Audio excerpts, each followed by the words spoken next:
Everyone, this is again Professor Vincent Torre Bongolan. Ayan, so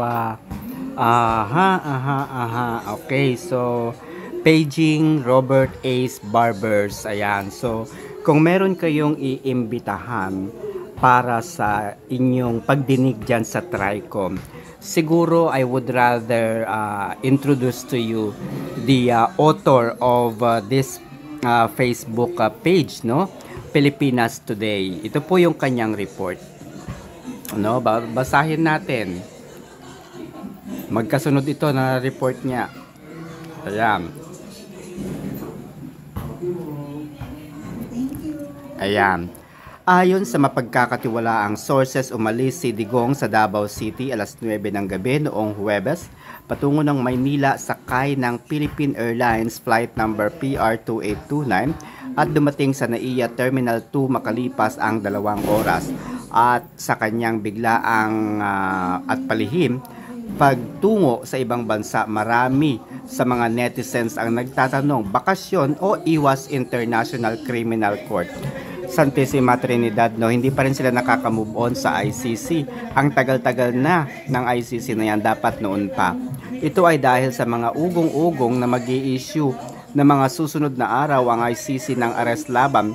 Kung hindi ba naman kayo dipunggal, hindi po pwede mag-issue ng arrest ang ICC dahil wala nga silang jurisdiction dito sa Pilipinas.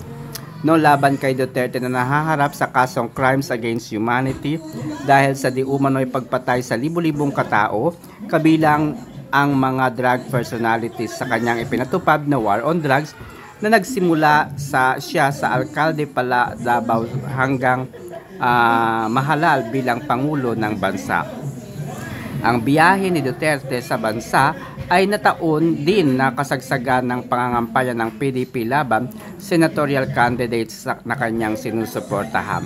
Sa halip na harapin ang investigasyon ng ICC, ilang ulit na pinagmumura ni Duterte ang International Tribunal na nagtataguyod ng kanyang karapatang pantao at iginiit na ito magpapaaresto sa mga banyaga dahil ang kinikilala lamang niya ay ang batas ng Pilipinas. Ayan, ito po ang Pilipinas Today, guys, na nagpapakalat ng fake news. Okay, bakit po nasabing fake news ang balitang ito, mga kaibigan?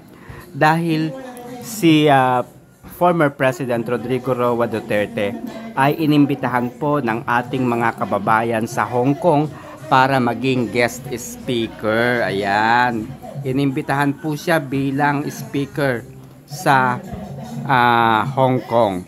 So, paging Robert Ace Barbers.